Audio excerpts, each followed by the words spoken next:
मण्डलको सबैभन्दा ठूलो र सानो ग्रह क्रमशः कुन कुन हुन्? अप्सन रहेको छ ए बृहस्पति र वरुण, बी बृहस्पति र बुध, सी पृथ्वी र बुध, सी पृथ्वी र वरुण। सौर्यमण्डलको सबैभन्दा ठूलो र सानो ग्रह क्रमशः कुन कुन हुन् भनेको छ र यो प्रश्नको सही उत्तर यहाँले थाहा नै छ, सबैभन्दा ठूलो बृहस्पति हो। बृहस्पति मध्ये अब सबैभन्दा अप्सनमा 2वटा मात्रै बृहस्पति छ सुरुमा, त्यही भएर 2वटा अप्सन मध्ये चुज गर्नुपर्ने हुन्छ। यसमा चाहिँ सबैभन्दा बेस्ट अप्सन नम्बर बी रहेको छ, बृहस्पति र बुध। सबैभन्दा ठूलो ग्रह बृहस्पति हो भने सानो ग्रह बुध रहेको छ। यहाँले यसलाई ठूलोदेखि सानोको क्रममा सूत्र बनाएर कण्ठ गर्नुहोला। सूत्र रहेको छ यसरी वृष अब भनेर सम्झिने, वृष अब प्रिसु मबु, वृष अब प्रिसु मबु। सबैभन्दा ठूलो बृहस्पति, शनि, अरुण, वरुण, त्यसपछि पृथ्वी, शुक्र, मंगल र सबभन्दा सानो बुध ग्रह। सबैभन्दा ठूलो बृहस्पति र सानो बुध ग्रह छ। यसलाई सूत्र वृष अब प्रिसु मबु, वृष अब प्रिसु मबु भनेर सम्झिनु होला। दोस्रो प्रश्न रहेको छ साउथ स्यान्डविच ट्रेन्च कुन महासागरको सबैभन्दा गहिरो भाग हो? साउथ स्यान्डविच ट्रेन्च कुन महासागरको सबैभन्दा गहिरो भाग हो? ए कुमेरु महासागर, बी सुमेरु महासागर, सी हिन्द महासागर, डी आन्ध्र महासागर। यो प्रश्नको सही उत्तर अप्सन नम्बर बी रहेको छ। साउथ स्यान्डविच ट्रेन्च चाहिँ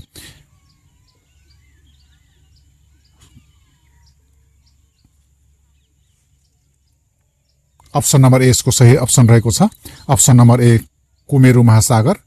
साउथ स्यान्डविच ट्रेन्च कुमेरु महासागरको सबैभन्दा गहिरो भाग हो। त्यसै गरी यो सुमेरु महासागरको गहिरो भाग चाहिँ मोलोए द्वीप भन्ने हुन्छ। मोलोए द्वीप यसको गहिरो भाग हो भने हिन्द महासागरको जाभा ट्रेन्च हो। जाभा ट्रेन्च। आन्ध्र महासागरको चाहिँ प्युर्टो रिको ट्रेन्च रहेको छ। त्यस्तै गरी प्रशान्त महासागरको पनि सम्झिनु होला। प्रशान्त महासागरको मारियाना ट्रेन्च हो। यसमा दिएको 4वटा भइहाल्यो। 4वटाको गहिरो भाग कुमेरु महासागरको साउथ स्यान्डविच ट्रेन्च, सुमेरु महासागरको मोलोए द्वीप, हिन्द महासागरको जाभा ट्रेन्च, आन्ध्रको प्युर्टो रिको द्वीप र प्रशान्त महासागरको चाहिँ मारियाना ट्रेन्च हो। प्रश्न नम्बर 3 विश्वको सबैभन्दा ठूलो महादेश कुन हो? A Africa, B Europe, C Asia, D Australia. विश्वको सबैभन्दा ठूलो महादेश एसिया महादेश हो। यसको सही अप्सन नम्बर सी रहेको छ, एसिया। त्यस्तै गरी 4थो नम्बरको प्रश्न रहेको छ हिमालपारीको जिल्ला भनेर कुन कुन जिल्लालाई बुझाउँछ? हिमालपारीको जिल्ला भनेर कुन कुन जिल्लालाई बुझाउँछ? ए मानाङ र डोल्पा, बी डोल्पा र मुस्ताङ, सी मुस्ताङ र हुम्ला, डी मनाङ र मुस्ताङ। यसको उत्तर यहाँलाई थाहा नै होला सायद। उत्तर चाहिँ अप्सन नम्बर डी रहेको छ, मनाङ र मुस्ताङ। यो 2वटा जिल्लालाई चाहिँ हिमालपारीको जिल्ला भनेर चिनिन्छ। 5औं प्रश्न रहेको छ जल प्रवाहका आधारमा नेपालको सबैभन्दा ठूलो नदी कुन हो? जल प्रवाहको आधारमा नेपालको सबैभन्दा ठूलो नदी कुन हो? A Saptakoshi, B Saptagandaki, C Karnali, D Mahakali. सबैभन्दा ठूलो नदी नेपालको सप्तकोशी हो। यसको अप्सन ए सही रहेको छ, सप्तकोशी। यो कर्णाली नदी चाहिँ सबैभन्दा लामो नदी हो। सप्तकोशी चाहिँ ठूलो नदी हो। सप्तकोशी ठूलो, कर्णाली लामो। प्रश्न नम्बर 6 शाह उपाधि धारण गर्ने प्रथम शाहवंशीय राजा कुलमण्डल शाह कहाँका राजा थिए? शाह उपाधि धारण गर्ने प्रथम शाहवंशीय राजा कुलमण्डल शाह कहाँका राजा थिए? A Gorkha, B Nuwakot, C Palpa, D Syangja. यो प्रश्नको सही उत्तर रहेको छ अप्सन नम्बर बी नुवाकोट। प्रश्न नम्बर 7 गोर्खाली फौजले विक्रम सम्वत 1814 मा कीर्तिपुरमाथि पहिलो आक्रमणमा पराजित हुँदा मारिएका काजी को हुन्?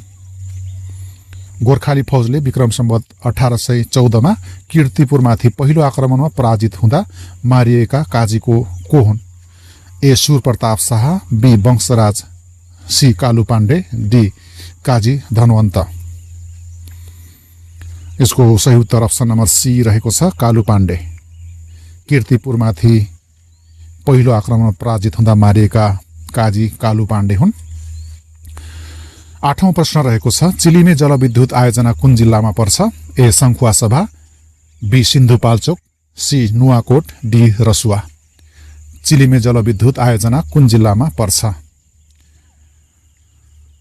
यो प्रश्नको उत्तर अप्सन नम्बर डी सही रहेको छ, रसुवा।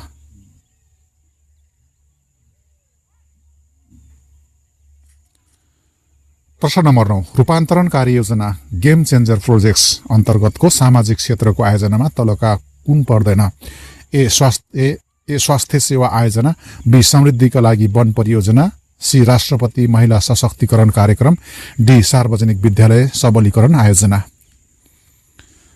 यो प्रश्नको सही उत्तर अप्सन नम्बर बी रहेको छ, अप्सन नम्बर बी समृद्धिका लागि वन परियोजना।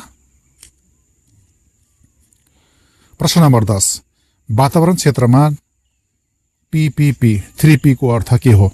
ए polluter pays principle, B producer pays principle, C pollution pays principle, D public private partnership. वातावरणको क्षेत्रमा 3P को अर्थ के हो? यसको अर्थ चाहिँ अप्सन नम्बर ए सँग मिल्दछ, पोल्युटर पेज प्रिन्सिपल। पीपीपी को अर्थ पोल्युटर पेज प्रिन्सिपल हुन्छ। प्रश्न नम्बर 11 हरित गृह प्रभाव ग्रीन हाउस इफेक्टको असर तलका मध्ये कुन होइन? ए तापक्रम वृद्धि, बी जल चक्रमा असर, सी हिमालको हिउँ पग्लने, जी जनसङ्ख्या घट्ने। यसको उत्तर अप्सन नम्बर डी रहेको छ, जनसङ्ख्या घट्ने। यो चाहिँ हरित गृह प्रभाव ग्रीन हाउस इफेक्टको असर होइन। प्रश्न नम्बर 12 अन्तर्राष्ट्रिय श्रम संगठन ILO को प्रधान कार्यालय कहाँ रहेको छ? A Paris France, B Geneva Switzerland, C London संयुक्त अधिराज्य, डी रोम इटली। अन्तर्राष्ट्रिय श्रम संगठन ILO को प्रधान कार्यालय कहाँ रहेको छ? यो प्रश्नको सही उत्तर अप्सन नम्बर बी रहेको छ, जेनेभा स्विजरल्यान्ड। प्रश्न नम्बर 13 सन् 1997 मा संयुक्त राष्ट्र संघका तत्कालीन महासचिव कोफी अन्नानले संयुक्त राष्ट्र संघको सुधारका लागि तयार गरेको प्रस्ताव कुन हो? A quiet revolution, B agenda for development, C package deal, D agenda for peace. यो प्रश्नको सही उत्तर अप्सन नम्बर ए रहेको छ, क्वाइट रिभोल्युसन। प्रश्न नम्बर 14 शिक्षक दिवस कहिले मनाइन्छ? अप्सन रहेको छ option A 10 October, B 5 December, C 5 October, D 10 December. शिक्षक दिवस कहिले मनाइन्छ? यो चाहिँ 5 अक्टोबरमा मनाइने गरिन्छ, हरेक वर्षको 5 अक्टोबरमा। अप्सन बी यसको सही रहेको छ। प्रश्न नम्बर 15 मध्य पहाडी लोकमार्गसँग जोडिएका स्थानमा नयाँ सहर विकासका लागि घोषणा गरिएका स्थान कुन होइन? मध्य पहाडी लोकमार्गसँग जोडिएका स्थानमा नयाँ सहर विकासका लागि घोषणा गरिएका स्थान कुन होइन? A Bairani Galchhi, B Dumre, C Rakham Karnali, D Chyangli Palungtar. यो प्रश्नको सही उत्तर अप्सन नम्बर डी रहेको छ, च्याङ्ली पालुङटार। अबको पालो रहेको छ खण्ड खमा। खण्ड ख यो चाहिँ यस खण्डबाट शिक्षा सम्बन्धी आधारभूत ज्ञान सम्बन्धी प्रश्नहरू सोधिने गर्दछन्। यो खण्डबाट 20 वटा प्रश्नहरू 2-2 अङ्कको दरले जम्मा 40 अङ्कको प्रश्नहरू सोधिन्छन्। प्रश्नहरू यस प्रकार रहेका छन्। शिक्षाको सामान्य अर्थ तलका मध्ये कुन उपयुक्त हो? ए विद्यार्थीलाई स्तरीयकरण गर्ने पद्धति, बी विद्यार्थीलाई सामाजिकीकरण गर्ने पद्धति, सी ज्ञान आर्जन गर्ने प्रक्रिया, डी समयको उपयोग गर्ने प्रक्रिया। सामान्य शिक्षा शिक्षाको सामान्य अर्थ तलका मध्ये कुन उपयुक्त हो भनेको छ। यो प्रश्नको सही उत्तर अप्सन नम्बर सी रहेको छ, ज्ञान आर्जन गर्ने प्रक्रिया। प्रश्न नम्बर 17, अनियमित शिक्षाको उदाहरण तलका मध्ये कुन हो। अनियमित शिक्षाको उदाहरण तलका मध्ये कुन हो। ए कक्षाको प्रवचनमा भाग लिनु, बी परिवारका सदस्यबाट पकाउन सिक्नु, सी शैक्षिक उपाधि प्राप्त गर्नु, डी प्रशिक्षण कार्यक्रममा भाग लिनु। अनियमित शिक्षाको उदाहरण तलका मध्ये कुन हो भनेको छ र यो प्रश्नको सही उत्तर अप्सन नम्बर बी सही रहेको छ। अप्सन नम्बर बी परिवारका सदस्यबाट पकाउन सिक्नु। प्रश्न नम्बर 18, शिक्षा मनोविज्ञानमा कक्षा कोठा व्यवस्थापनलाई महत्त्व दिनुको मूल ध्येय के हो। शिक्षा मनोविज्ञानमा कक्षा कोठा व्यवस्थापनलाई महत्त्व दिनुको मूल ध्येय के हो। ए कडा अनुशासन कायम गराउनु, बी बालबालिकाको बानी बेहोरालाई फकाउन सिक्नु, सी प्राज्ञिक विषयवस्तुमा ध्यान केन्द्रित गराउनु, डी सकारात्मक र सहयोगात्मक सिकाइ वातावरण तयार गर्नु। यो प्रश्नको उत्तर अप्सन नम्बर डी सही रहेको छ। अप्सन नम्बर डीमा छ सकारात्मक र सहयोगात्मक सिकाइ वातावरण तयार गर्नु। प्रश्न नम्बर 19, मानव वृद्धिको अर्थ कुन हो। मानव वृद्धिको अर्थ कुन हो।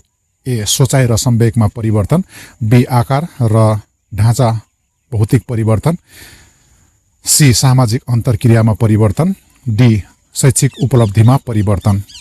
मानव वृद्धिको अर्थ कुन हो। यसको अर्थ चाहिँ अप्सन नम्बर बी रहेको छ। अप्सन नम्बर बीमा आकार र ढाँचाको भौतिक परिवर्तन। प्रश्न नम्बर 20, जीन पियाजेका अनुसार तार्किक चिन्तन लोजिकल थिंकिङ गर्न सक्ने विकासात्मक चरण कुन चाहिँ हो। जीन पियाजेका अनुसार तार्किक चिन्तन लोजिकल थिंकिङ गर्न सक्ने विकासात्मक चरण कुन चाहिँ हो। ए पूर्व क्रियात्मक अवस्था, बी औपचारिक क्रियाको अवस्था, सी ठोस क्रियात्मक अवस्था, डी संवैधानिक क्रियात्मक अवस्था। यो प्रश्नको सही उत्तर रहेको छ अप्सन नम्बर सी ठोस क्रियात्मक अवस्था।